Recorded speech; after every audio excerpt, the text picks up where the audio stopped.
Hey, better not bring any snowballs in here. I'm just kidding. Right this way.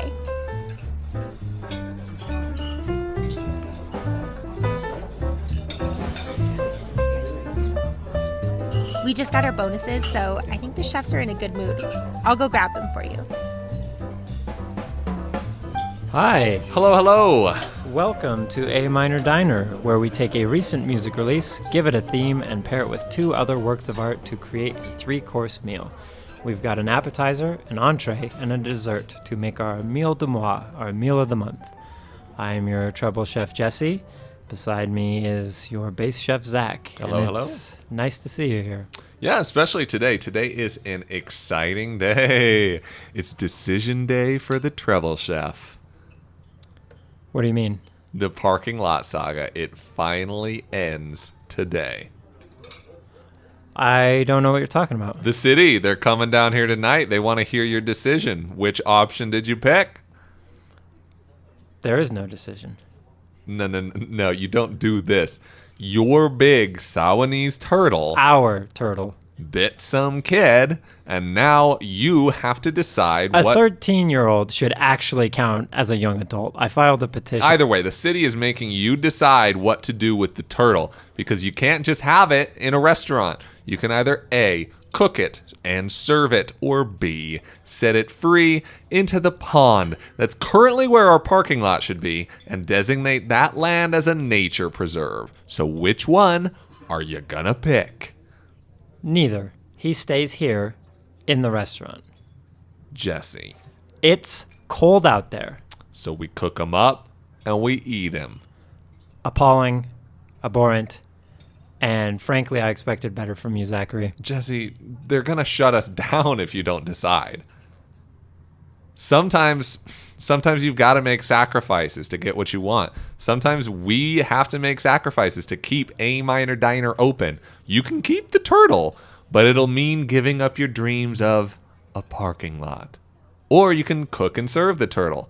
I'm sure customers would think it was edible. So what's more important to you? We'll keep the pond. What?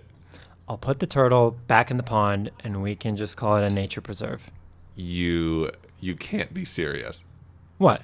You've been obsessed with this parking lot for like a year now. You harassed the city council to get it approved. You hired monks to come out and excavate it. This is your dream. Dreams change. I fell in love. Like you said, evolve or die. I mean, look at him. Our sweet baby boy. If this Sawanese snapping turtle can survive, then so can we. He doesn't need a parking lot to be happy, and neither do we. I don't think your metaphor is quite one-to-one there. Come on, boy. Let's go. Hey. Say goodbye to Zach. Zach. Say goodbye to our boy. I don't want to. Say goodbye to Sid. Goodbye to Sid? You named him after my grandfather? He's part of the family now. And now, he's just another victim of tyrannical zoning laws. Come on, boy. Up.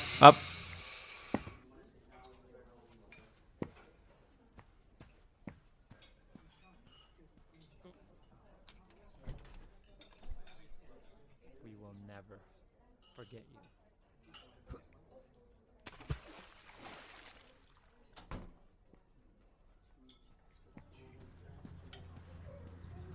Is everything okay? The pond was kind of frozen over, but I think he made it through. No, I mean, are you okay? Take my hand. Listen to me. We don't need a parking lot. We have each other. Yeah. Sure. But anyway, what a perfect way to introduce our theme this month. Evolve or die. Can you not be so crass? Everybody comes to points of their life that they have to decide either to make a big decision or stay where they are. But you can't just put off these decisions forever. Soon you're staying in your parents' basement at age 50. But then, if you change so much of yourself, you might not even be the same person that you were before. We were inspired this month by a complex bowl of muqueca from Brazil's Juçara Marçal.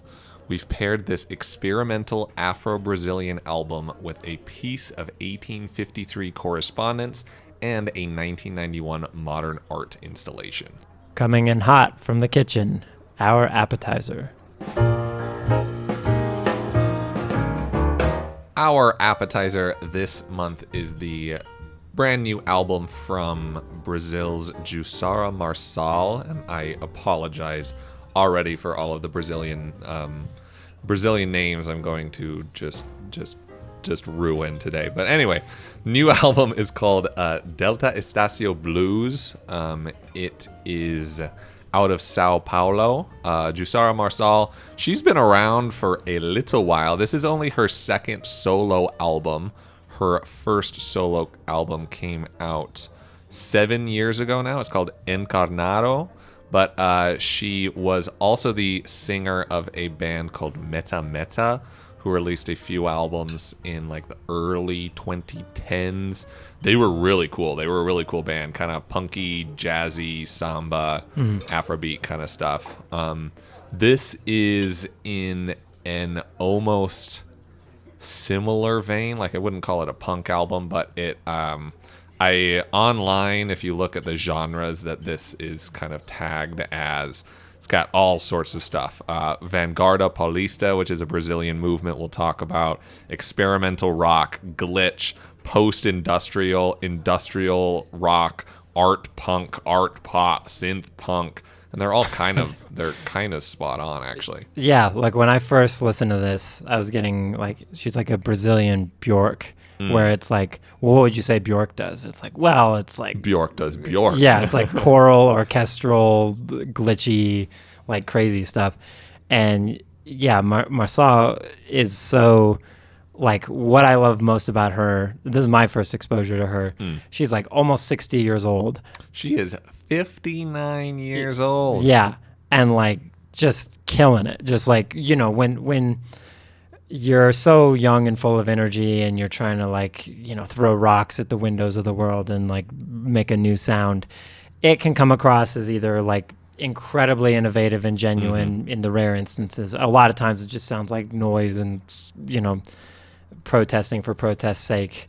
But then this sound of hers is like pretty distinct, like in the way that you just said. There's not really a genre that you can assign to it. Yeah, and that's difficult when you're set in your ways at 59 years old. Exactly. She's going to innovate this much. There's not, because that's the thing is, I mean, we live in a time, and this I guess was always kind of the case with artists, that most artists are, you know, anywhere from 18 to their 20s basically.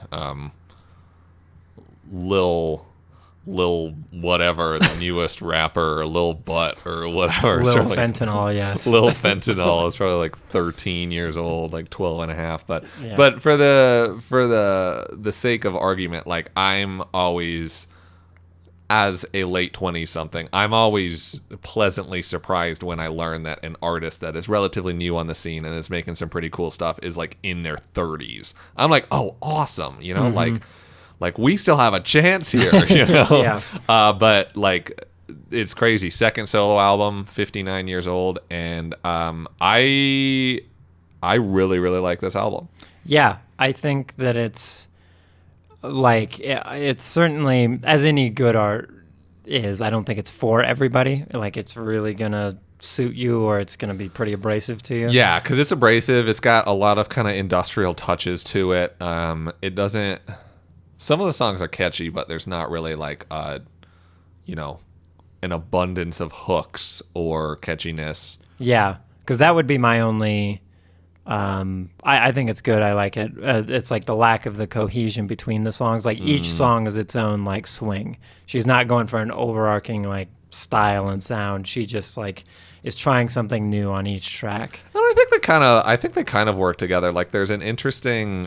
So for me, something that I really, really like about this album. So I listen to a lot of kind of like post samba, like MPB is what they call it. Kind of mostly, I guess the 70s were the golden age of MPB, which was kind of the classic Brazilian samba styles kind of melded with like rock and funk and soul, all of these things that were big during that time period.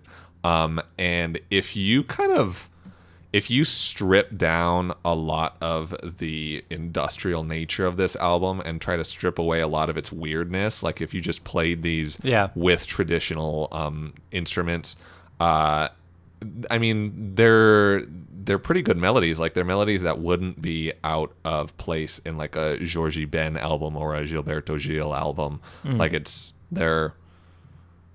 Like, it at its core is still like very Brazilian, very classic in style, but sounding completely different from that on top of that. Yeah, because I was looking into it a little bit, and there's this just general, like, every culture has its own things that are very specific to them, like what they consider their rhythmic history to be. And Brazil has this thing called a foxe. I can't remember if that's exactly how it's pronounced, but it's like this Afro-Brazilian rhythm named after the instrument. Like, it's one of those gourds with a net and beads on it. And it was really popularized in the 20s with like jazz and everything. And in that same way, like, Björk is like that choral orchestral legacy from Europe, and then she's doing all sorts of weird experimental eccentric things to it. Marçal is like taking that general, here's what like a Latin infused, samba infused, foxe infused jazz sound would be, and she's like, again, like, can't overstate this enough, like the amount of, you can tell that there are very bold swings on this that no artist, I don't think, would be like, oh, this is fine. Like, not like, I'm not worried about how you're gonna take this, because she tries different vocal things.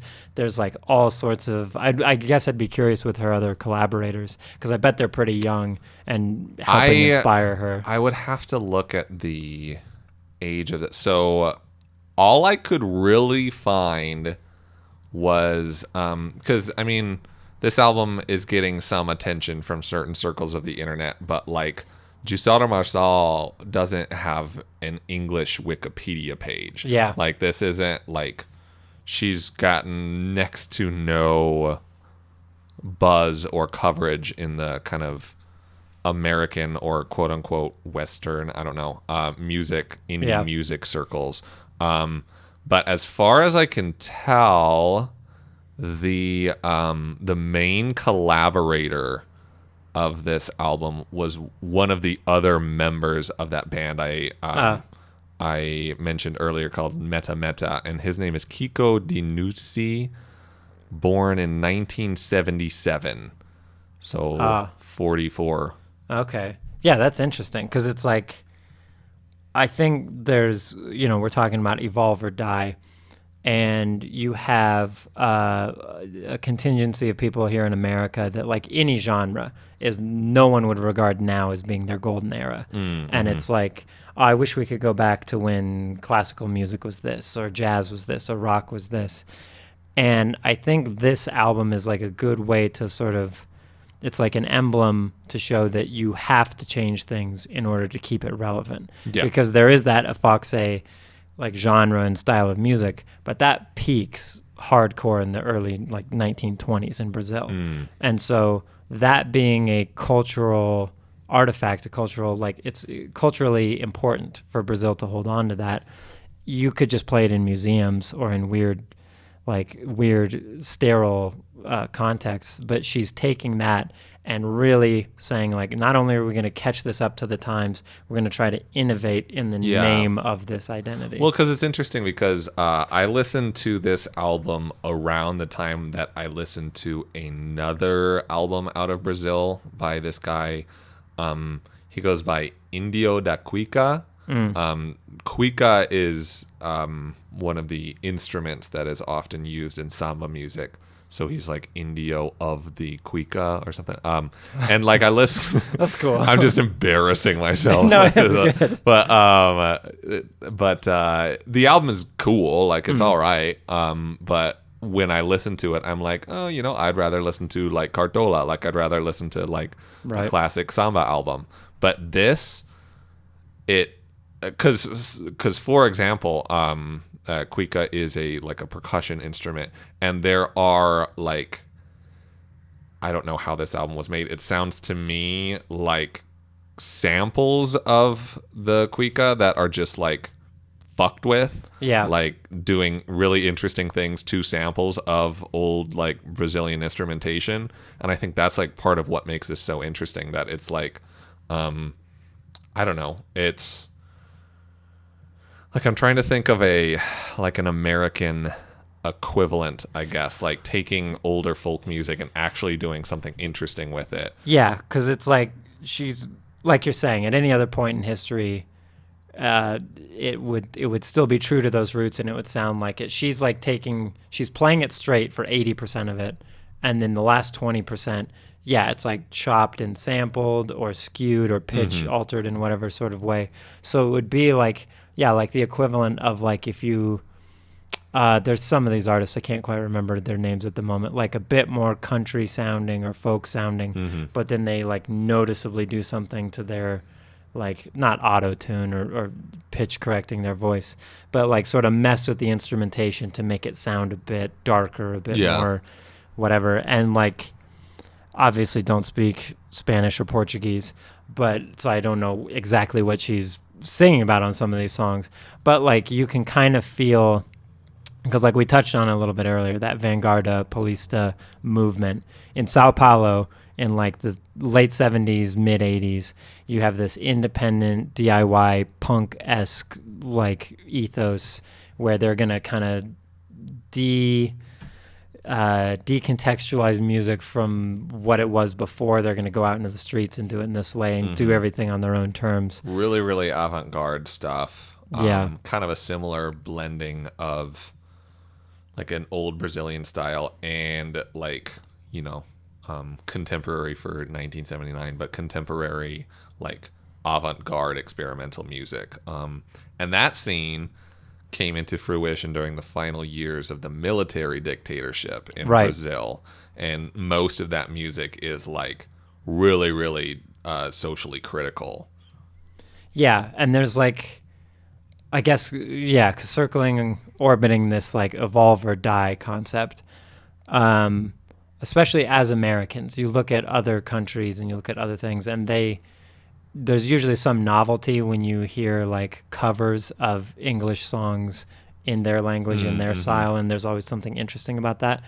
But then there's a tendency to also like romanticize or fetishize those other cultures or other countries until you come into actual contact with the actual, like we've talked about it on so many episodes of like, you can listen to Asian music in this like fun, I like K-pop, I like J-rock, I like all this sort of whatever, until you listen to actual traditional Chinese music in the scale that sounds completely wrong to your Western ears.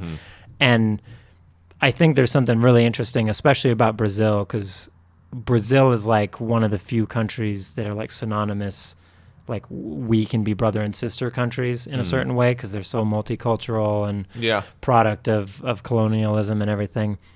And I found it super refreshing, like as a true window into their world, that it wasn't like, oh, this is clearly inspired by this artist or that or artist from anywhere. It's like, no, this is pretty Brazilian. It's pretty Brazilian, like it, but at the same time, like so for example, to bring it back to that Vanguarda Paulista movement, like I'm not particularly well versed, but I've listened to a few of the kind of bigger releases in that, and one of them, one of the bigger bands in that movement were called the Patife Band, and I like their albums. There's just practically nothing to grasp onto. Like listening to it, and I'm like, this is like. And I think of myself as having like rather eclectic music taste, you know, but there's a point that I'm like, you know, this is too weird. Like there's nothing for me to grasp onto, and I'm not actually finding this enjoyable at all. Yeah.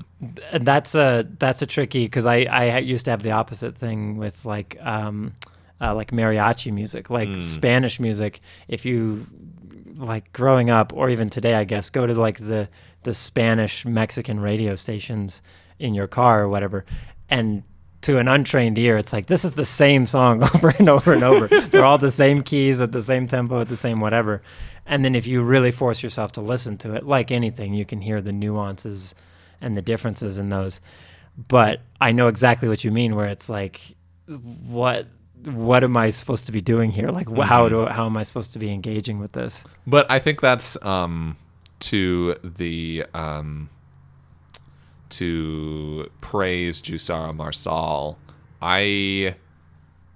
This album, accessible is not a word that I would like immediately come to mind. Like,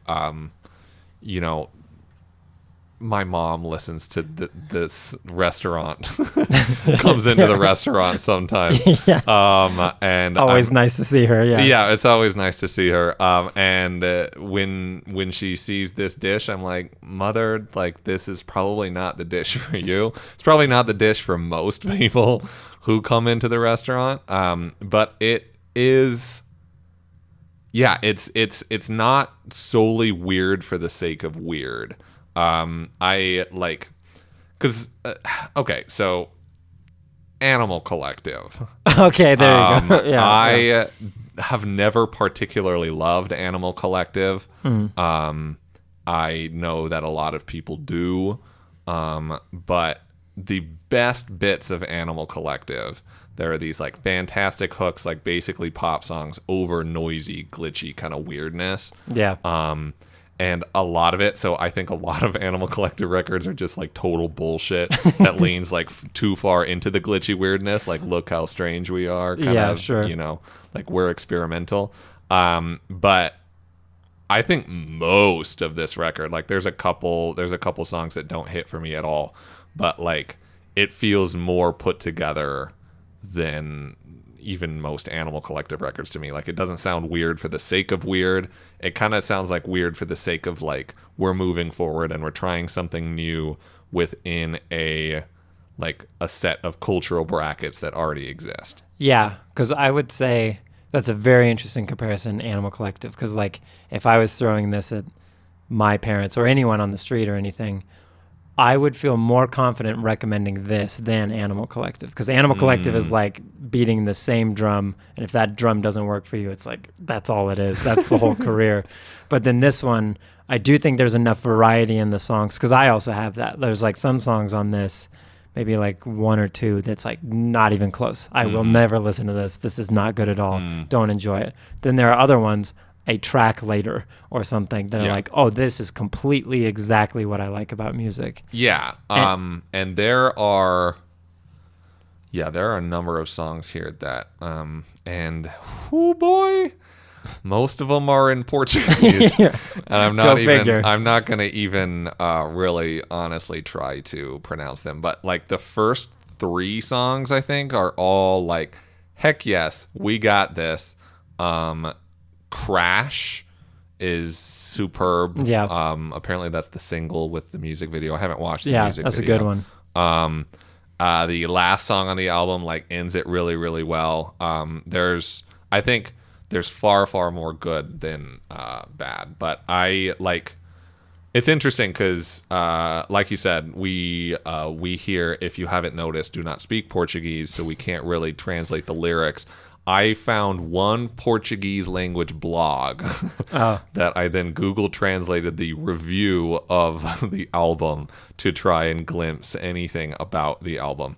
And apparently it is a concept album.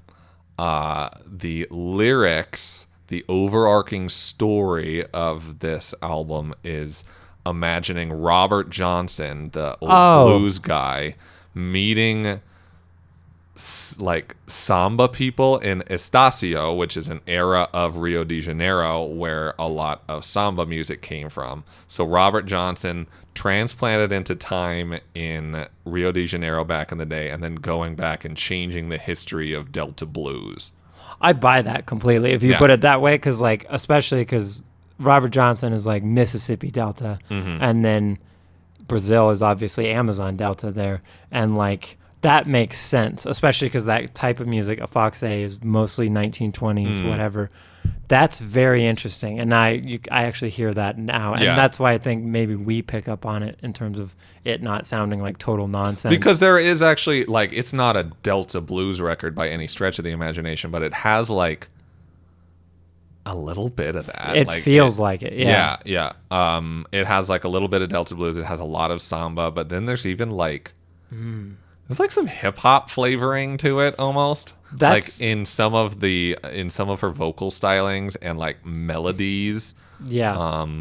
They're rappy. Yes, and because that's the number one thing I appreciated, because like I like hip hop, everyone likes hip hop, but like one of the negative things about any type of music being the most dominant form of music in the world is that everything else sounds like it. So if you listen to Ariana Grande, even though she's singing, it's just hip hop. Yeah. If you listen to K-pop, it's hip hop. If you listen to anything, it's all very rhythmically like based on that melody is kind of faded away. This though is like, yeah, it's got its hip hop like twinges in it. It's got those moments, but then it's like this sort of percussion and these sorts of like rhythms don't exist in American hip hop. And so it's like very much like, yeah. Hip hop, we'll put it in this box, but like on our terms with our instruments.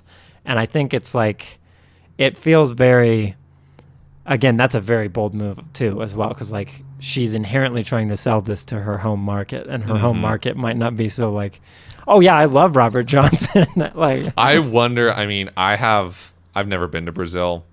I've got like 2 Brazilian friends. I have no idea if any of these people in this scene, the Juçara Marçal or Kiko Denuzzi, I have no idea if any of them have any followings whatsoever. I have no idea. Yeah, because she feels like back in the day, or even now today, I know we got to name drop them on every episode, but like Death Grips. Like Death Grips was like, if you've said that word to someone, like they're either like plugged in on certain websites or whatever, or, you know, it wasn't until like the mid 2010s or whatever that Death Grips became like, oh, you know, Beyonce's at one of their concerts or Kanye's taken from their style. And I wonder if she's just, because clearly she's not, like if you look at her Spotify listens, if you look at all these like numerical metrics, she's not that high up, except for like the sort of best albums of 2021. She's like consistently in those, and it's like really weird to hear. And I think it's because it's palatable enough for us, or like understandable enough for our ears, but then also exciting enough that something is finally new and different. And she's paving, it's just weird, she's almost 60 years old, and it's not some punk kids out of Sao Paulo. It's like this older woman who's already done this before too, like who has a career of doing this. It's like very inspiring. I love it. Yeah, it's like like, and so in this general evolve or die, like you could be cynical and say like she was doing this for the sake of relevance or whatever, like trying to push and do different things so that she's not categorized as whatever. But in reality, I mean, I just see her as like figuring out, doing the homework of like what makes me and Brazil, and then what does that look like what's more than just like neon lights and like whatever jumpsuits or whatever we're wearing in the 2020s that will be the fashion. She's like, no, we're going to take who we literally are and like figure out the new version of that. Yeah, totally. And I mean, there are like more kind of palatable versions of this same record. Did you listen to the guy's name is C. Tangana? I might recognize it. Yeah. So from Madrid, Spain. Oh, no. He put out an album this year that's like reggaeton, but it got like a decent amount of like indie cred for a reggaeton album, because it was kind of like, it was reggaeton, but also like we're experimenting with some pop rap stuff, and we're experimenting with some trap and some like Latin, you know, like R&B kind of stuff. And it wasn't my favorite album of the year by any means, because it was a reggaeton album and I really can't enjoy that. Stomach those here. I can't really enjoy it, but it was like it's well done, and it's kind of the same thing that like, here, let's take these styles, and so C. Tangana taking those kind of classic styles, and then let's meld it with popular American music. Juçara Marçal kind of taking the classical sound of NPB or samba or whatever and mixing it with like not very popular American sounds. Yeah. And not even necessarily American. I mean, there's a lot of like, industrial kind of like a classic, European throbbing gristle. In throbbing gristle or American, I think. Industrial. Close enough. Yeah, I'll take it. No one's going to call you out on that one. Yeah. No, it's... They will. Somebody's going to call me they're on going to it. give us a note to the chef. That's like, yeah. But no, it's like people all the time say, like, why are we remaking like classics, like movies, and redoing those and kind of making those worse? Why not go back and remake movies that didn't work or failed for whatever reason? That's sort of what this feels like, of like, so what is no one listening to right now?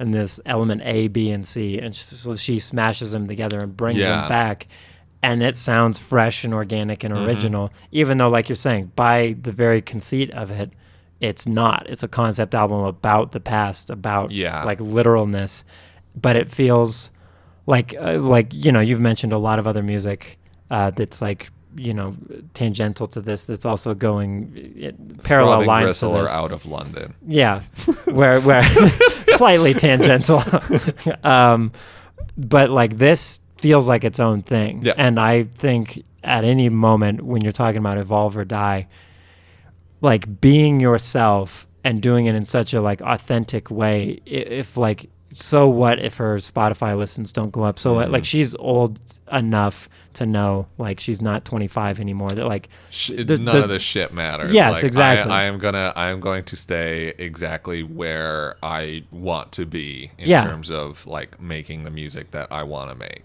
And it doesn't sound like the music I want to make isn't exactly what I wanted to make when I was like 20, of like hearkening back to these days or whatever. I'm going to push and do something new. And I think that's probably what we're all responding to. Like all these like positive reviews. It's like, there is no one else in the world. It's not the most original sound in the entire human existence, but there's no one else in the world that really sounds like this right now.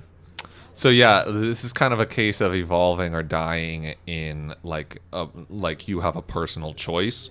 For the next dish that we're going to bring to the table, this is kind of a more, I guess, forced evolution. Yes. So. A Minor Diner would be nothing without its sponsors, and we are delighted to have author John Davis here in the restaurant to promote his new book, New View, New You. Hi, John. How are you?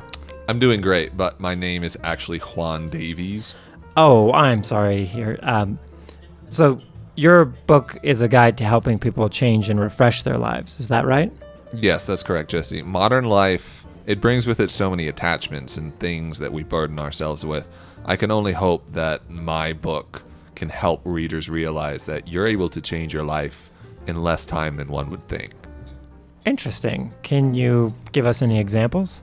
Well, many people work jobs that they don't enjoy. Life is too short for that. Quit your job and follow your passions. Sure. Yeah, I can identify with that. I mean, within reason, of course. You don't want to just... No.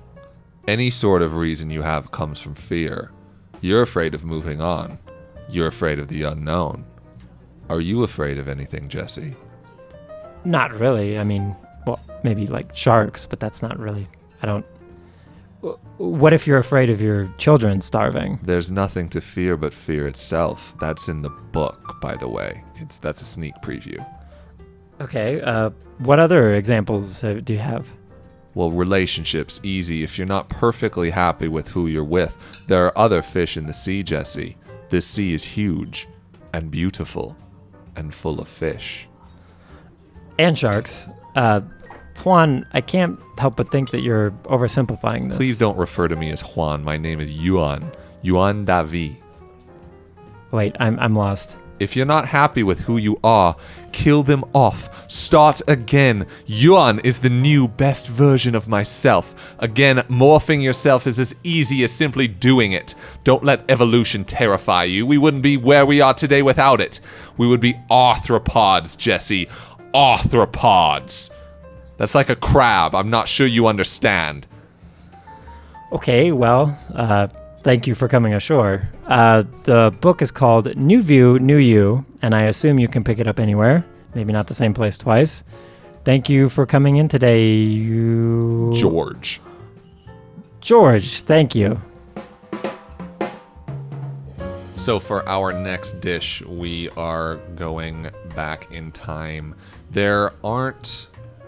Actually, I would say there are just a large handful of days that you can actually pinpoint, like a single day that kind of changed history in a certain way. Yeah. And in my mind, one of these specific days in history, July 8th, 1853, Commodore Matthew Perry of the U.S. Navy, he's commanding 2 large black ships, 2 steamers and 2 sailing vessels, and he sails into Tokyo Harbor.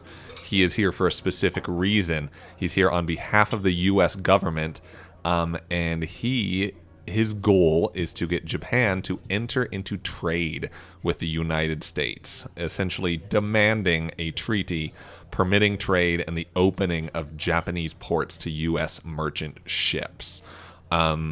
Background before 1853, for about 250 years, the Tokugawa shogunate ruled Japan. This is a era of Japan mostly known as the Edo period.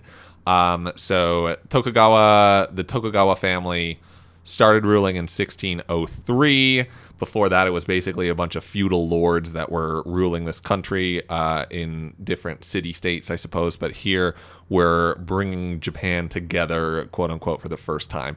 And afraid that outside influence would weaken the shogunate, Tokugawa Iemitsu, which was the 3rd shogun of this family, basically enforced isolation from much of the rest of the world in the 17th century. There was still a little bit of trade with Korea, still a little bit of trade with China, but basically everywhere else, cutting off. You are not allowed in this country. You are not allowed to do trade with this country. Semi-forced isolation. Yeah. This period of Japan, the Edo period, it was kind of full of samurai that were left with kind of nothing to do, just wandering the countryside. This was the birth of kabuki theater, traditional woodblock prints. So a lot of the famous kind of woodblock drawings, paintings that you've seen are from this era. Also the first wave of haiku poems. So a lot of what we think of as traditional Japanese culture is coming from this time period. And that essentially changes overnight. It essentially changes overnight when the letter from Commodore Matthew C. Perry makes its way to the Imperial Majesty, the Emperor of Japan, about the day before he rolls into Tokyo Harbor. And the tricky thing is that the shogunate is in charge of Japan. They still have an emperor. They still have that system, but it's sort of more ceremonial and in name only. The shogunate is the one that's actually ruling the country. Yes, yeah, exactly. Like, they have all of the power here. And I'm not going to read all of this letter to you, because it's written in 1850s language. It's not me reading it out over a podcast isn't going to really light up your mind. But Convince I am going you to open up as well. Yes. Yeah, exactly. But I am going to just read 2 quick sentence paragraphs from it, which kind of sets the scene of what we're going to talk about. Many of the large ships of war destined to visit Japan have not yet arrived in these seas, though they are hourly expected, and the undersigned, as an evidence of his friendly intentions, aka the shogunate, has brought... not the shogunate, but Perry has brought but 4 of the smaller ships, designing should it become necessary to return to Edo in the ensuing spring with a much larger force. But it is expected that the government of your Imperial Majesty will render such return unnecessary by acceding at once to the very reasonable and pacific overtures contained in the President's letter, and which will be further explained by the undersigned on the first fitting occasion. So essentially what this is saying: here I am, I have brought 4 small ships. I can bring some big ass ships. I can tear you to pieces. But we're just making small little demands of you, and they're very peaceful demands. So just make this return unnecessary and just open up your ports to us. Thank you very much. Goodbye. That's, yeah, because we will get into it. It's an interesting, because this is like one of the first instances of what's now known as like gunboat diplomacy.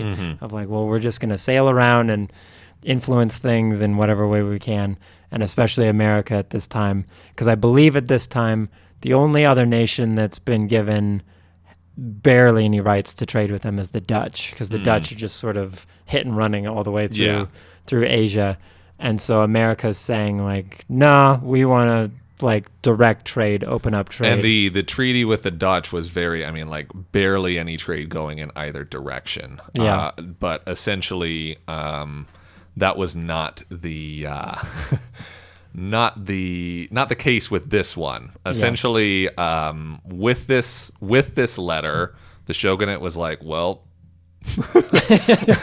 we got no choice here. The Kanagawa Treaty was quickly signed March 31st, 1854, when Commander Perry returns, basically opens 2 more ports to American merchants.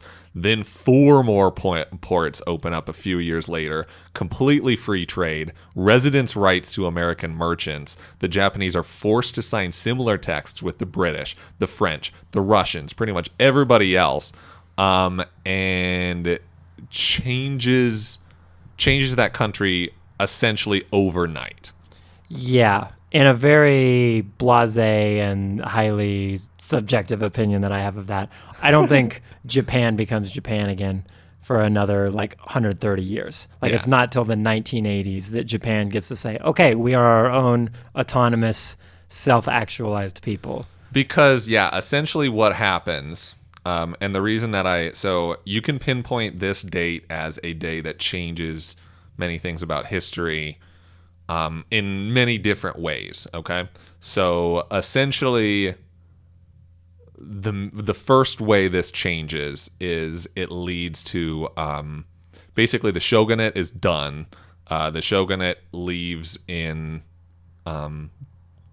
what's the word, like dismay. He's like the country's over, and is taken over by an Emperor Meiji, and this the period from 1868 to 1912, later named the Meiji Restoration, because apparently, basically, before the Meiji Restoration, Japan is just an agrarian society. Yeah, like it's just a bunch of farmers essentially. There's not a lot of infrastructure. There's not really skilled merchants like exporting anything. It's pretty agrarian. But after the Meiji Restoration, the way I've heard it described is like, imagine the Renaissance. Like, we think of the Renaissance as just like a time, but the Renaissance was a long period of European history. But imagine everything that happened in the Renaissance just like pushed down into a period of like 20, 30 years. And that's what you get, the Meiji Restoration. Basically, every industrial advancement, every social advancement that the Japanese had not seen because they were closed to the rest of the world is basically boom, boom, boom, boom, implemented. Changes the country overnight, and basically starts to turn it into the country it is today in some senses. The share of Japanese exports, especially in textiles, they grow so rapidly that by the 1930s, they're the largest textile exporter in the world. Leads to a lot of exports in Japan, but in another way, all of the treaties that they're forced to sign are incredibly unequal towards the Japanese. They're pretty unfair treaties that they are forced to sign, which is like kind of the first time in history they're seeing this, right? Like, these Westerners, they're coming in, they're demanding certain things of us, but they're not treating us as equals. And this kind of snowballs. This is like the first little like snowflake into the snowball that eventually becomes Japan in World War II. That like every time that they have been screwed over by one of these Western treaties has turned into this huge snowball that becomes the Imperial Army during that time, which is yeah, because like exactly like you're saying, this like one day in time, I think it's very dangerous and disrespectful to say like, oh, what a stupid thing they did because they caused the atomic bombing by just sending this letter in, because they don't know, they're just trying to do whatever. They just want money. Yes. But at the exact same time, because then Japan is saying like, okay, well, we have a lot of things to give the world, like all these fine arts and things. And there's I can't remember exactly how to pronounce it, but it's like Japanism, but it's in French, so it's like Japanisme or whatever. Where Japanisme. like yes, where like Monet and a lot of figures are inspired by like the art they see out of Japan, because it's ridiculously different from what 1,000 years of European art is. And you have those sorts of nice things. And if you were to ask artists or civilians at this time, like, is this a good thing? Yeah, of course, because like everyone's opening up and they shouldn't be so introverted of a country and this and that.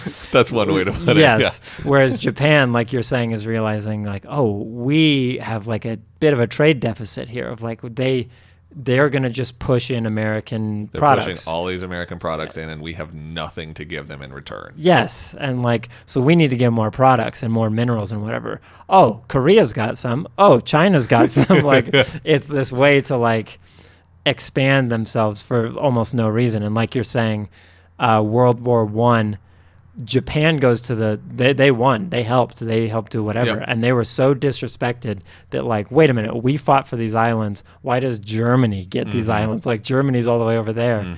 And they just, quote unquote, freaked out. And like, they're like, okay, well, we're going to take Manchuria. We're going to take China. We're going to do this.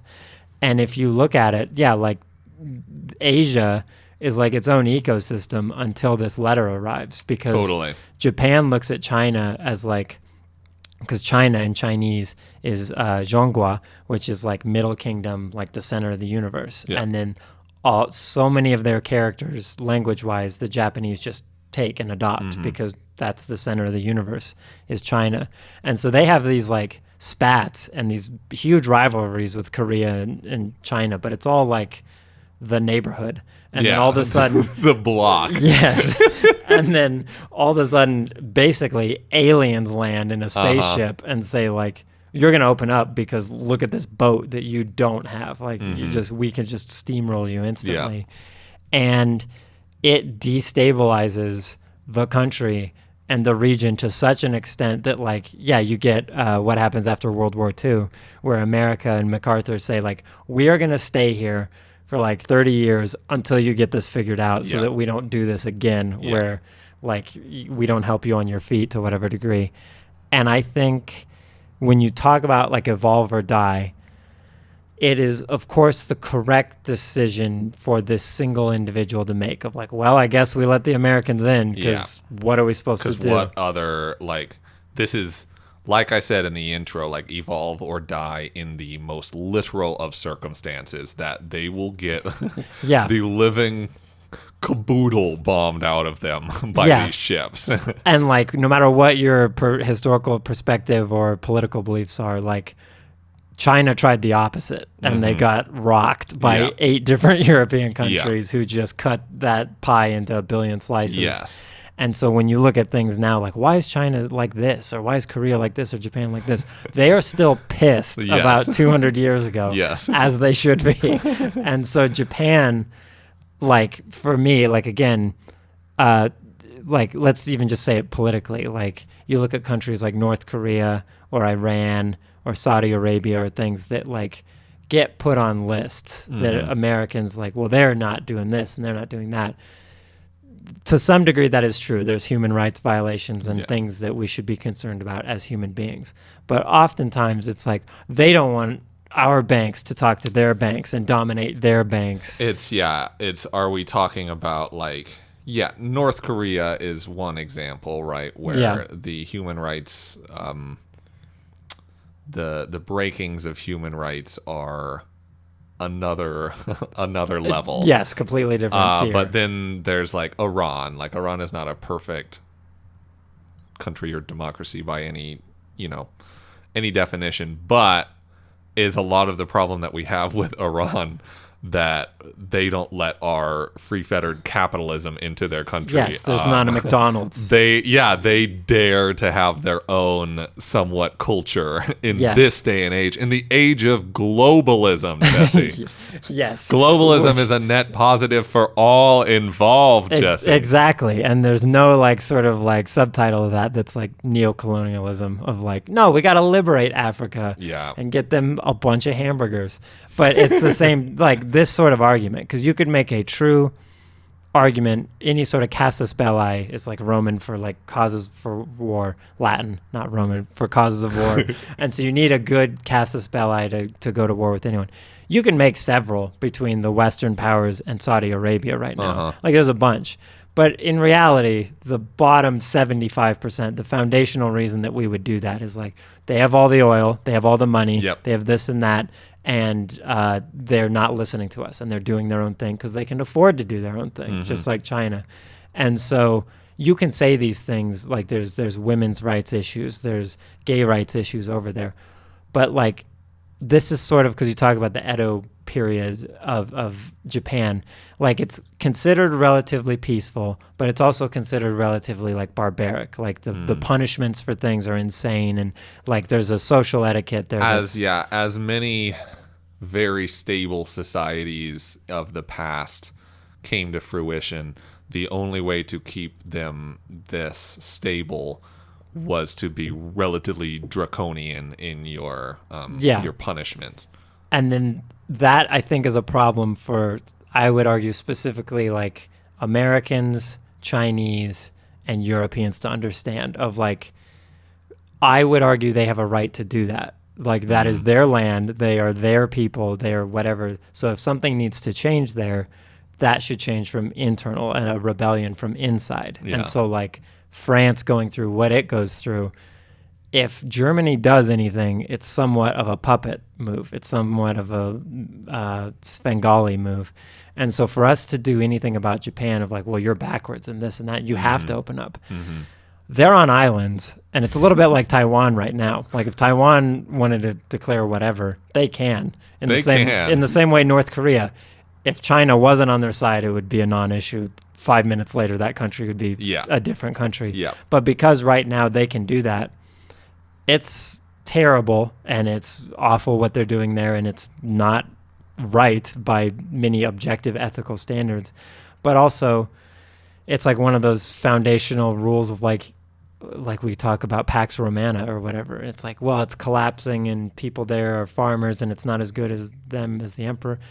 Yeah, but they can defend it, and it's their territory, and their right to do whatever. Like when everyone was, we cannot let Brexit happen. And it's like, well, Britain has the right to Britain. And if they want to disagree about Brexit, then that's fine. Yeah. But if Belgium wants to have an opinion on it, it's like, you don't get to have an opinion on what they want to do.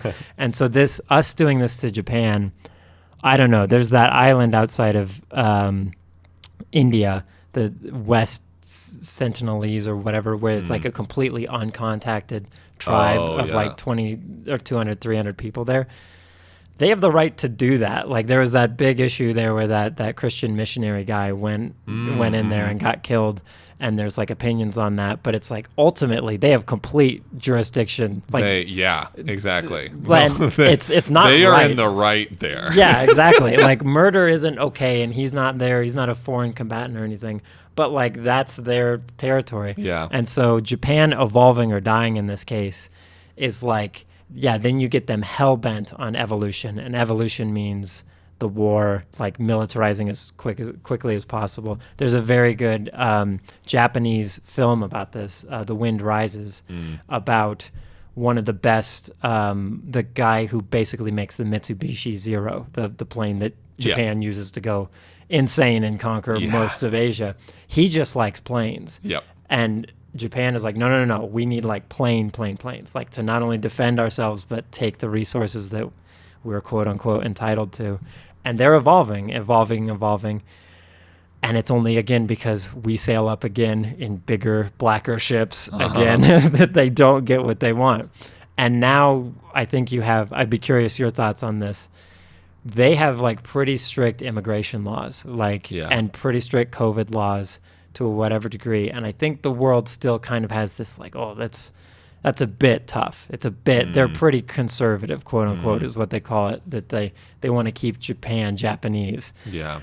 And in my mind, America's different because America has a land border with Mexico and Canada. Yeah. And so that's a more of a imagined border or whatever. But Japan is like, if they want to do that and it maintains their sovereignty so that they don't get carved up again, don't they have some degree of entitlement to do that? I don't know. I mean, there's this, the kind of conservatism in that sense that,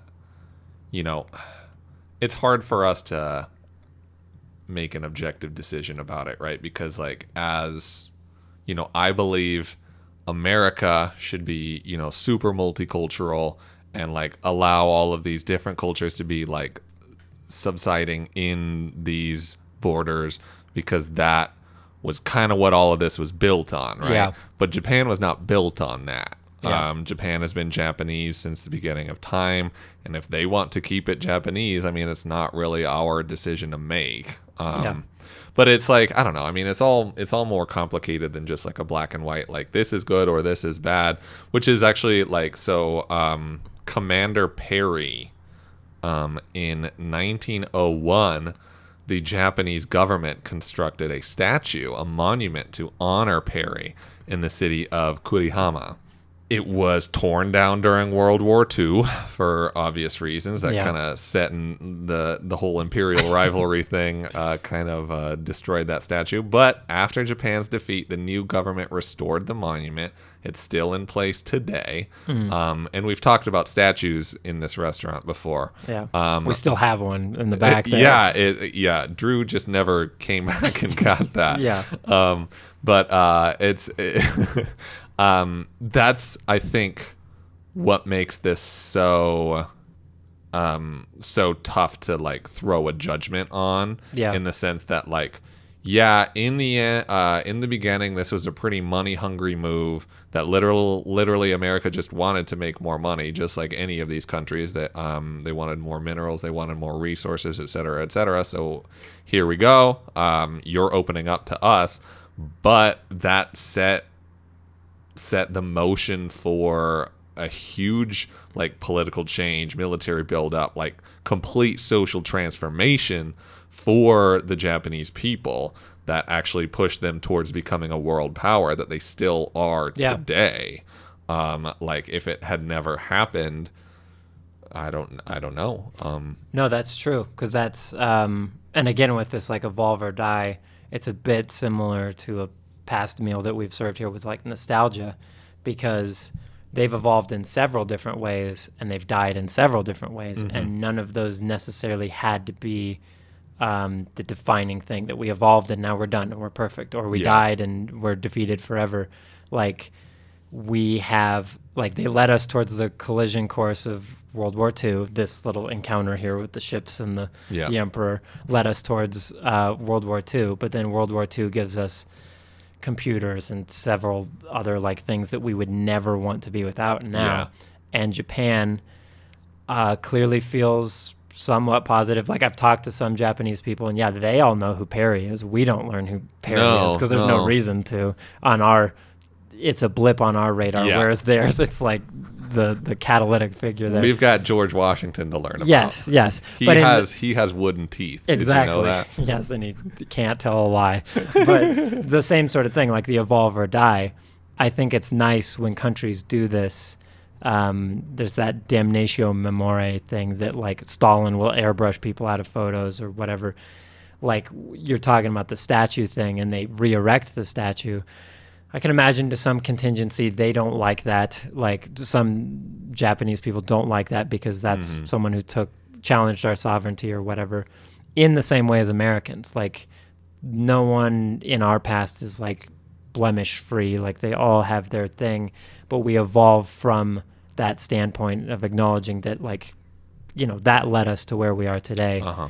So that birth and death of Japan and birth and death of America, I guess, in whatever sense, it actually makes me think of like a more contemporary work of art, also somewhat ocean beholden, but I think maybe for our dessert, if you want to help me, I got to drag this thing in here. It's pretty big. We've got quite a spicy one.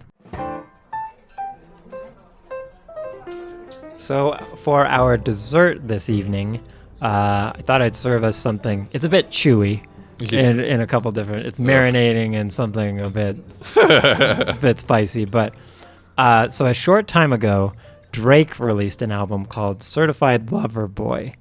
The album's cover is an image of 12 pregnant women depicted as emojis with little difference between them other than their varying ethnicities. Now, some might consider this artwork to be tacky as hell, and they'd be right. But most probably aren't familiar with the fact that the artist responsible is a man by the name of Damien Hirst, who has spent the last 4 decades impressing those with wallets larger than their brains and confounding those that can't see a future in anything but the past. Damien Hirst belongs to the Young British Artists movement, a group that came to prominence in the late 1980s for challenging the public's beliefs by provoking them with the question, dude, like, what even is art, Art, like culture, by definition, should probably change and evolve over time so that it doesn't stagnate, become stale, and die. These young British artists didn't really have a coherent vision for the future of art, but they began taking stabs at it anyway.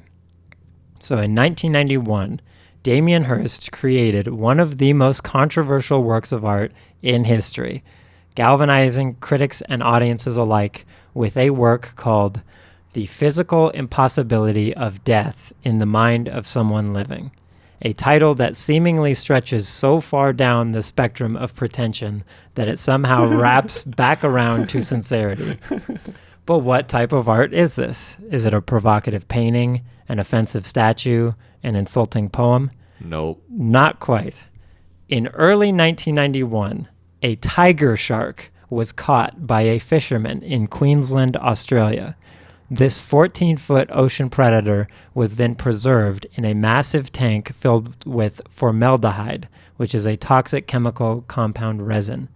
This tank measured 17 feet long, 7 feet wide, and 7 feet tall, large enough to completely dwarf and overwhelm anyone in its presence, which it often did. Hirst called this work, an unnerving shark inside a huge poisonous aquarium, the physical impossibility of death in the mind of someone living, and the world has not stopped talking about it since. Mm-hmm. I have 2 fears in this world. I might be afraid about any number of things, but only 2 things really frighten me. The first is that our current culture is stuck in a death spiral where a spirit of successful imitation is monetarily favored catastrophically higher than one of failed innovation, and I'm also very scared of sharks. So, as far as I'm concerned, this piece marks the end of art as it existed for about 102,000 years. I think we're in a completely different era now for the last 20 or 30 years where art simply doesn't serve the same function as it did before. Whether or not that's an evolution or a death, Zach and I will cook up for you in this moment. Oh dear, that's a big question to give me. Yeah, so Damien Hirst, if you've never seen this work before, maybe you have, whatever, but it sort of sparked the flames for the last 30 years of it's a giant shark in a tank, and he got paid how much to do this or to sell this? Is this art to throw a giant shark in a tank? He made a lot of money. Yes, Damien Hirst is the wealthiest British artist by a wide margin, and he's got a very provocative history of always challenging the perception of what is art, and also a weird, what would you call it, plagiarism accusations as well. But yes, I would argue this is a truly great work of art because I look at this and I feel exactly what the title says, of like there's this weird post-humanity feeling that I get from it, or like post-Earth, where it's like this is this thing that existed only on this place, and it represents this certain thing, and it causes whatever feelings in you of like, I feel inadequate compared to it. I feel like I'm going to die and no one will remember me, blah, blah, blah. Like it gives you all sorts of things that are generally corralled. Those feelings are corralled into something that makes sense. It's not just it's not just a spot on the wall and says like, oh, it's about life and death or whatever. This like gives me an emotional reaction that's appropriate to what it is. Okay. To counter, is that emotional reaction any different than going to an aquarium and seeing a live shark? Like, the closest aquarium to this city has a pretty cool kind of, how do you put it? Like a hallway. Yeah, it's like a tunnel. A tunnel. That's the word. I can't think of the word tunnel. It's been a long day here at the restaurant. We've been cooking up this shark. We've been cooking up this shark. Yeah, it took a while. But so you're basically completely enshrouded by water, by tank, and these giant sharks will occasionally like move right up past you through this tunnel, and you're kind of like dwarfed by the size of this creature and being like, oh my God, like these things are everywhere in the ocean right now. The immensity of the ocean is larger than anything that I could potentially grasp, and everything about my life is meaningless. I don't know if I'm the only one that goes no, you're preaching every time to the choir, I go to the aquarium. But but I feel the exact same thing. I don't know if this piece of work is any different than that feeling.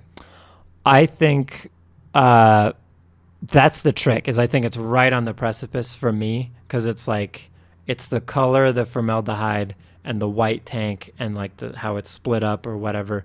It feels like somewhat uncanny valley, but in the opposite of uncanny, where it's like, oh, that's a little too real. There's this weird form of preservation, because it's not gory or off-putting in the way that, like, imagine if this was done in like the circus in 1900, where it would be like gross to look at because it's in some tank of whatever. It's like the fact that it's so perfectly preserved and yet like eerie. Like, I can't remember, it's like thalassophobia or whatever that some people have, of like a fear of submerged objects. And like there's that sort of feeling that I feel looking at it, of I feel like I'm in some sort of abandoned facility, and then there was this shark here. And I don't really like extrapolate all these things out of it, but like looking at it, like to answer your question, why the difference, like when I see a shark in the water in the ocean, I'm like, well, yeah, that makes sense. It's kind of scary in the moment, like a snake in a tree or something, but that's like, okay, that's fine. And then like, yeah, you go to the zoo or the aquarium and you see the tiger there or the shark swimming above you.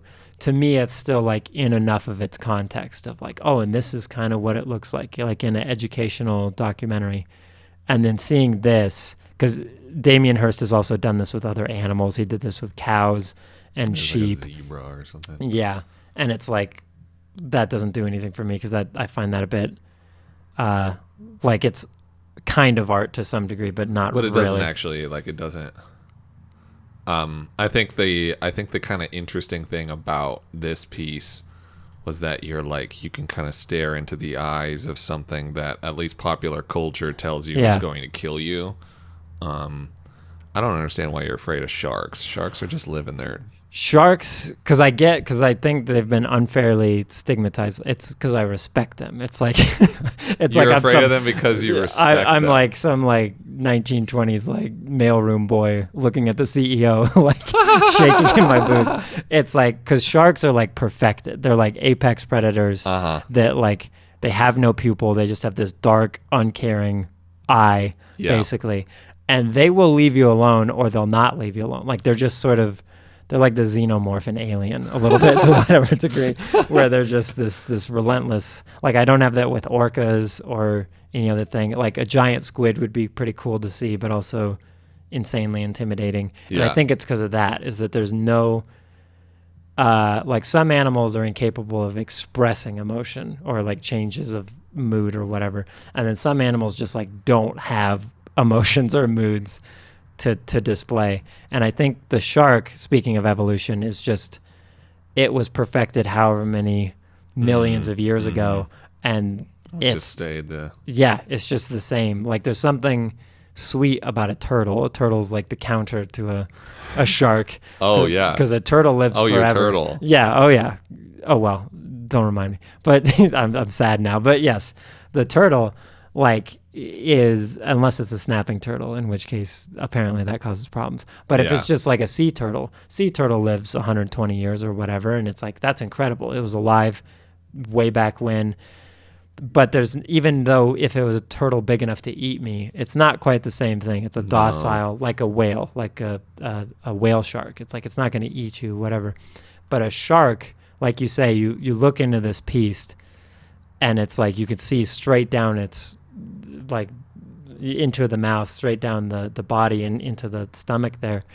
And there's something unnatural about it, but also it like contextualizes your sense of, your awareness of your own existence, for me at least. Oh, okay. And like in a video game sort of way, where if you tear the model of the shark outside of the video game and you can just look at it or whatever, it's like, oh wow, that's all we are. It's just like fish and monkeys on a rock in space, and like we're not destined to meet, and yet here we are. I think it's the context that does it for me. Is that like the aquarium or nature things will put it where it needs to be, and then it's like it's hanging, taken out of it completely. Yeah, it's just in a cage. Yeah, where it's like it almost, because it looks like it's floating in water, it like almost like feels like its natural habitat, but then taken out of the natural habitat in the same way that a cow wouldn't.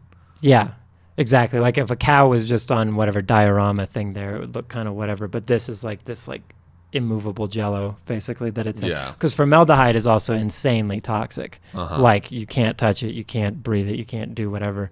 And so it's like this weird, only here and now, 1991, this is still the things we have to conquer. But when it comes to like evolving or dying, there's this, like, Damien Hirst doing this is one of these, like you say, the context of like why this and not the aquarium scaring. It's the same thing of like, is someone just like screaming and like thrashing around, is that like artistic? I'd say like, well, no.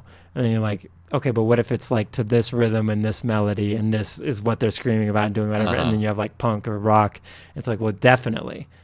So it's like he didn't manage to create like a new medium or a new type of art, because he's like, in my opinion, up his own butt in the same way so many MBA or YBA, young British artists, were. Oh, the NBA. Yeah, the NBA.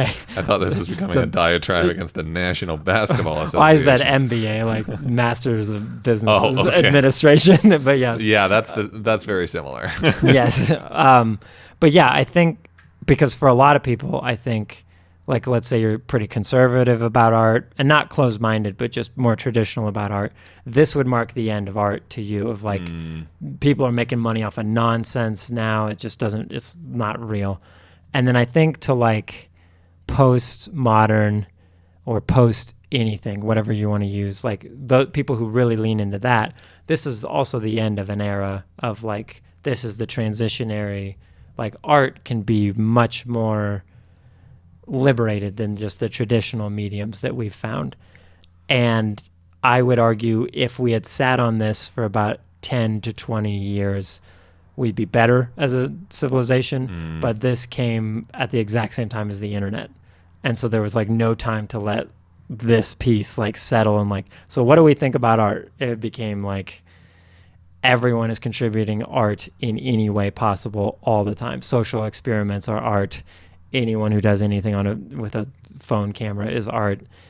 And this is like the last classically, like, you can give it a title. There is the one, it's in the Metropolitan Museum of Art right now in New York. This is the one thing, this guy did it. It's actually a different shark than it was. Yeah, that was something that I learned along the way, is that the original shark was badly preserved, so they had to get a second shark. Yeah, which I'm 50-50 on, because I'd like to see the original piece, but then also like if it rains on a Picasso, I would like them to restore it to what it was. But yeah, like I think this is the end of a certain type of art, because it's now human beings are outrageously self-aware at this point in 1991 of like, now it's art about art about art. Yeah. And so like, when did you first hear, because I first heard about this many years before I actually became aware of the actual thing. It was that someone put a shark in a tank, put it in a museum, called it art, made a lot of money.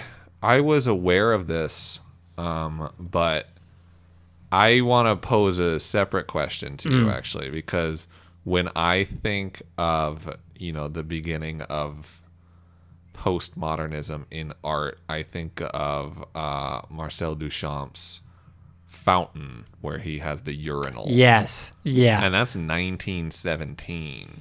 Yeah. And then there's like, whatever, this is not a pipe, and all that kind of stuff. In the bottle. Yeah. Because that's the number one thing, like we've again talked about nostalgia before in other dishes.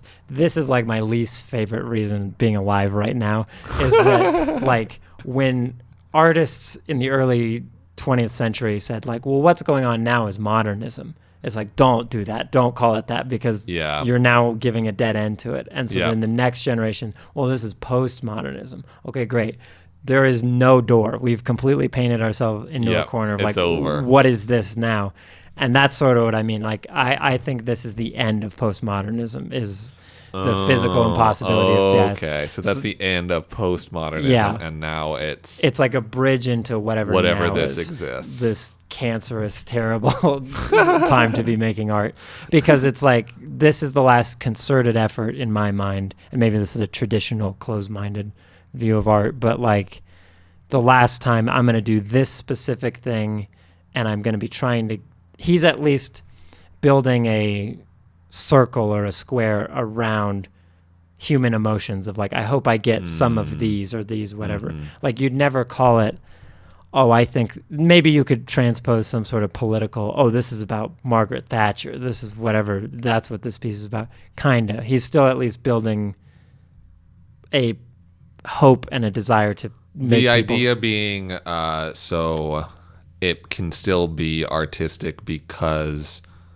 you can kind of glimpse your own ideas of what it's about without reading what it's about.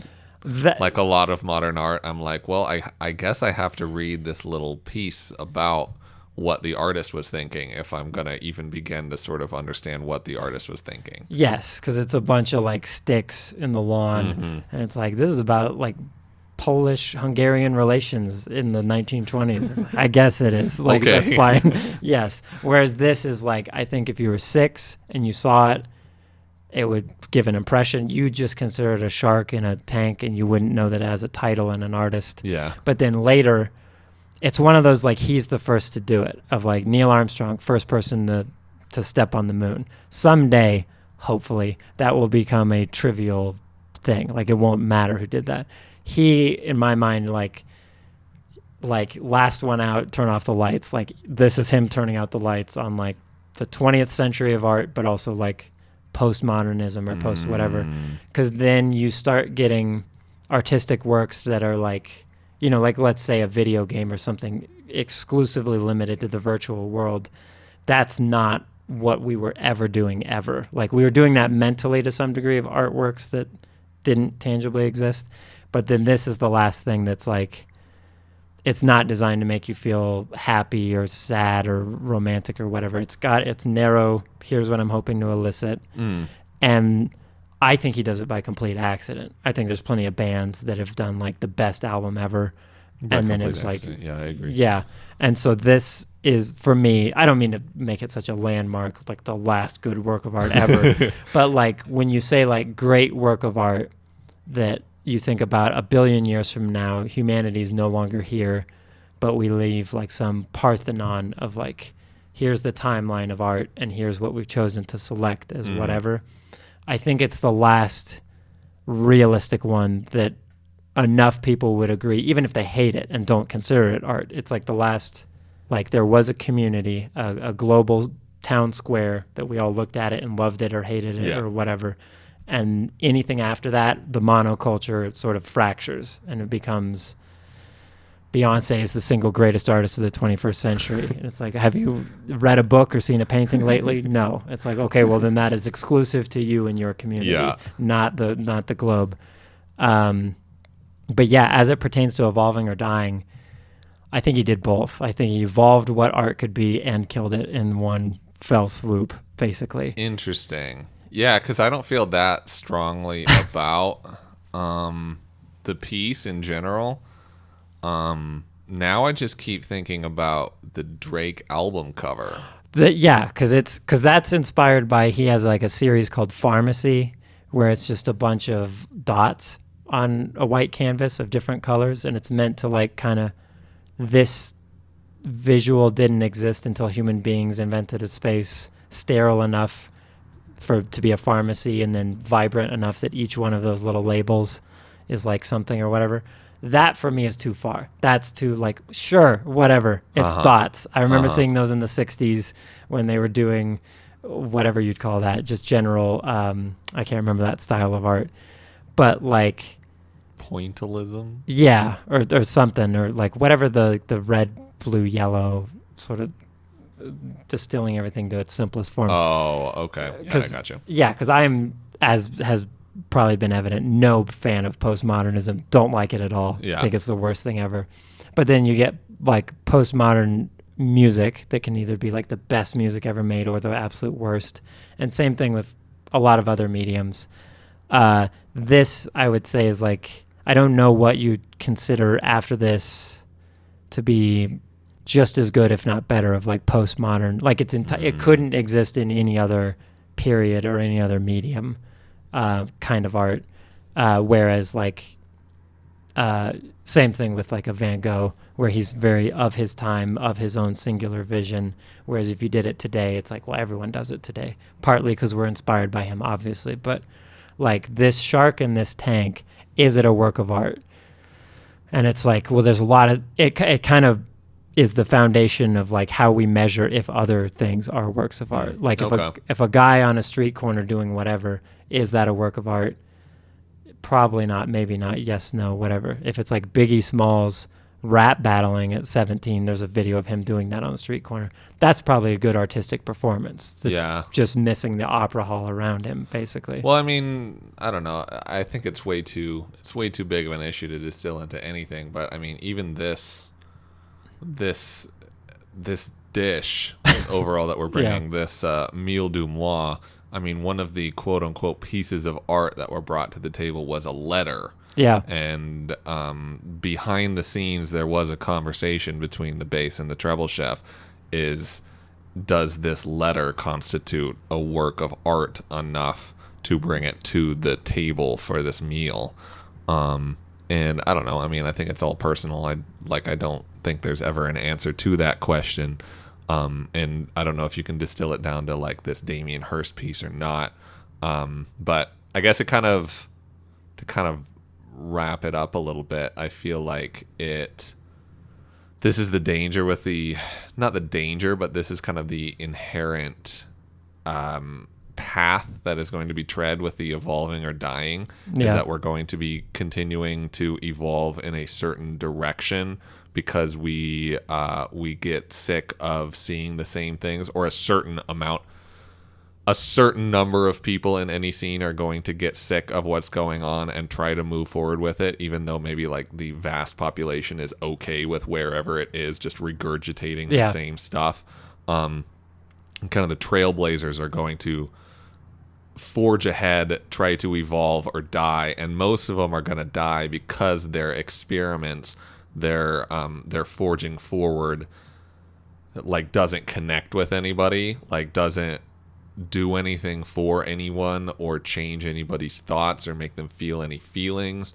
But there are certain pieces, whether that be this Damien Hirst piece that seems to have done it for you, or like the Juçara Marçal album that I think forges forward kind of a new path that could potentially be really engaging and inspiring for a new era of Brazilian artists that then kind of want to make something that almost sounds like this, but create like a new genre out of it. So I think it's almost pointless to have like the art or not art conversation, because I think the pieces that are art will create a new direction, like Damien Hirst did. And like, I don't know, to say like Sophie starts coming out with this what is now known as hyperpop 10 years ago, and at the time it's like, is like, what the fuck is this? Like, is this good? And like, I hear it and I'm like, yes. Yes, it's good. And then now we get a bunch of artists that are kind of just like aping that sound and doing it less well, and that's quote unquote hyperpop. But still, Sophie, she did something that was special, and that started kind of a new trend. She evolved or died in a sense, and evolved in the right direction, while many people probably of that same age made records that like nobody gave a crap about, and nobody cared to evolve any further, I suppose. Yeah, because I don't think, like you're saying, I don't think it's productive or even possible to say like, well, what is art and what isn't art.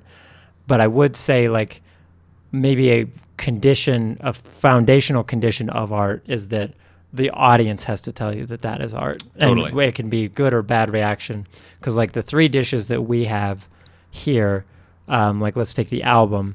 If what she's claiming to do is like a Foxé, Brazilian heritage record with whatever. Mm-hmm. But if you took that back to the 20s, they'd say this is noise. Like this is not actually music. And so where's the line between noise and music? And then if you woke up Commodore Perry from his dirt nap out there and said like, hey, your letter is a work of art, he'd be like, no, it isn't. It's there to just talk to the emperor or whatever. But it's like, no, because the ripple effect that it caused, it is now your specific language and your specific way of doing that. Mm-hmm. Even Japan appreciated. And same thing with Hirst, where there's this famous classical music piece, in quotes, by John Cage called like 4 minutes, 33 seconds. And it's just silence.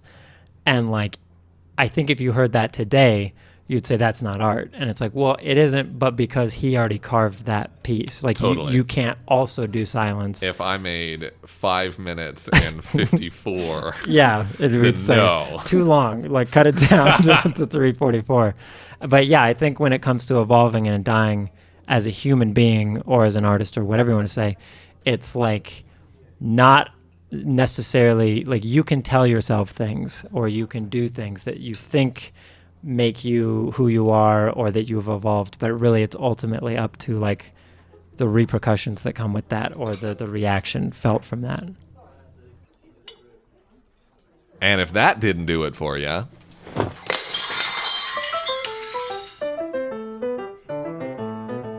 also on the menu this month, Death's Dynamic Shroud.wmv, Faith in Persona. This vaporwave duo has had a busy year. They started a subscription service that had them putting out a new album every month of 2021.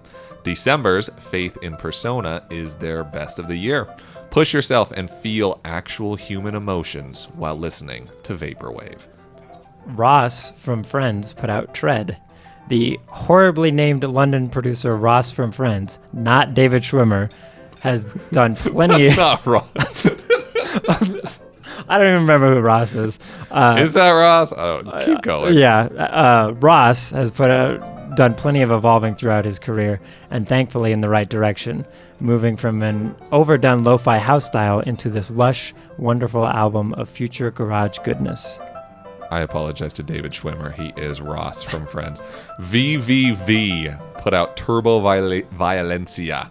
You go to a smoky Spanish dive bar to see a synth pop band, but somebody spikes your Estrella with bath salts. The band turns on relentless strobe lights, and you keep seeing ghosts lurking around the bathroom. On another note, Matt Stewart Evans put out Solo 2. Stewart Evans returns with more beautiful and clear piano compositions that are sure to make your better moments that much more wonderful and your darker days mean all that much more. Converge and Chelsea Wolfe, Blood Moon 1. Metalcore masters Converge and goth queen Chelsea Wolfe combine forces to create a sludgy, cathartic slab of doom that brings the best of both artists to the table. If you would like to take a bite out of any of these dishes or any that we've served before, by popular demand, there is a playlist on Spotify called A Minor Diner Dishes, in which you can sample every musical dish that we've ever covered, ever served here. It's been a good month. What a good year. Yeah, it's been great. I mean, ups and downs, more downs than ups, I guess, here. But I guess we could end it on a high note, though, because they could come back to the kitchen real quick. Yes, they can.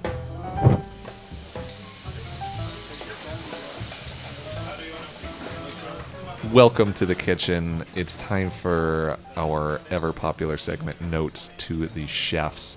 Every month we ask you a new question. You write in your answers or record your answers.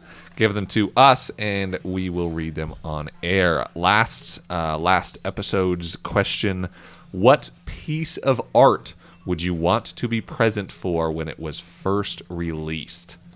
Chinda from Orlando answered Maurice Ravel's ballet Daphne and Chloe. When this was premiered in the Opera House, I would love to look back and look at everyone's faces. I don't think that there was anything like this at the time. I was spellbound when I first heard it, and especially when I learned that it was composed and premiered in the 1800s. When I hear it, I visualize waterfalls and fairies. It's surprisingly uplifting and timeless. I played in an orchestra in high school and listened to lots of soundtracks, but this ballet is so unique. It seems so different from anything released before or since. We also have an answer from Arthur from Brighton. I wish I was present for the making of the album Kind of Blue by Miles Davis. To me, jazz and music to a larger extent is a nonverbal conversation on the moods of life, and I have strong memories and feelings attached to this record based on its mood. I'd like to explore if I would have felt the same way hearing the songs being composed in the moment as I do when I hear them on record, or if my feelings for them would change or adapt. That and an innate drive to try and understand all of the facets of how one of my favorite records was made, what the musicians were feeling, how they looked, talked, behaved, and recorded. Yeah, that's an excellent album. That's one of my favorites. And they put out a special edition with lots of alternate takes, and so I can only imagine, the different musical conversations that they had. Totally. Nonverbal, yeah. What about you? What would you say? Well, I mean, like the cliche side of me wants to just like transport back and like live through the New York punk days, into like post-punk and like the synth pop creation, but I probably would be like stabbed on a train in 1977. So the best, the other answer, I wish I was around for. So there are a bunch of tales. There's like the well-known myth that there's that short Lumiere Brothers short about the train, L'arrivée d'un train en gare de la Ciotat. The arrival of a train at La Ciotat station. And there's the myth that we don't actually know is true or not of like the audience like losing their ever-loving shit about the train like coming up as the like film is playing, because they're like not used to like showing or like seeing film. I wish that I could just for a glimpse of time like feel something that, because like in our world we don't get to see like the creation of like a new art form, I guess. And like being at like the Lumiere Brothers like, you know, premiere of like this new form of art, this cinema, must have just been like absolutely fascinating and unlike anything else. That's true. That's a good one. Yeah, because that's, like you say, that's just such a watershed moment that, of course, they reacted that way because they have no frame of reference whatsoever. I thought about this one for a bit, and I couldn't, there's like, I think a lot of cliche answers out of me of like, oh, when they made this movie in China at the Forbidden City, or did this or that, or when they made the Forbidden City. But I guess for me, it's like the experience of that place or that event can't be replicated in any other way. And so there is this Boards of Canada performance at one of the Warp anniversary shows or whatever, and they perform like 75% unreleased material, and they're not that popular at the time, and so people are like talking. If you listen to the bootlegs, you can hear people talking as they're going, and then they become this, you know, people don't know about Boards of Canada, but they become a very popular, influential group, and that performance, 75% of that has still not been released. So like we're used, like if you listen to it, like people recognize what people are saying in the crowd by now because it's almost part of the piece. So knowing that that is the only performance essentially of all of that stuff, and probably never going to release any of that studio wise, it'd be its own work of art in that moment. Yeah. Cool. Good answer. But yeah, we love hearing from our patrons here, and we like to bring, you know, some kind of thought-provoking questions for the chefs back here. So after this meal, we would like to know, what is one evolution in art that you have seen since you were a kid? Yeah, so no matter how old you may be, how old or young, I'm certain that you have seen things change about the music, the movies, the art that are around you in your life. And this evolution can be one that you enjoy or an evolution that you think is kind of a degeneration. But what have you seen changing in that art form since you were a youngin'? Yeah, you can write into us at aminordiner@gmail.com, or just message us on Instagram or Facebook or comment on YouTube. And now you can also send us 30-second to 1-minute audio answers to aminordiner@gmail.com. I think that'll do it for us here. Actually, wait a minute. What? What is it? We can't build a parking lot in the vacant lot, sure, because we hit the aquifer and flooded it, and now there's an endangered turtle who lives there, so now it's a wildlife refuge or whatever, right? Yeah, I'd say that's a good way to sum up the last year of my life. Okay, we could just build a parking lot on the other vacant lot, the one on the other side of the building. Wait, I thought, is that not the one you But it's already got street access and everything. Sure, you want to handle it? Yeah.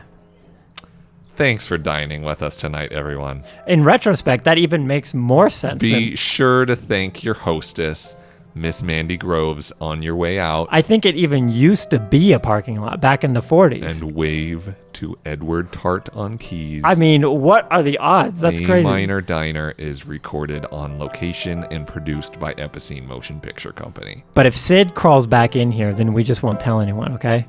Goodbye, everyone. I mean, it's cold out there this time of year, and we can't just... Zach.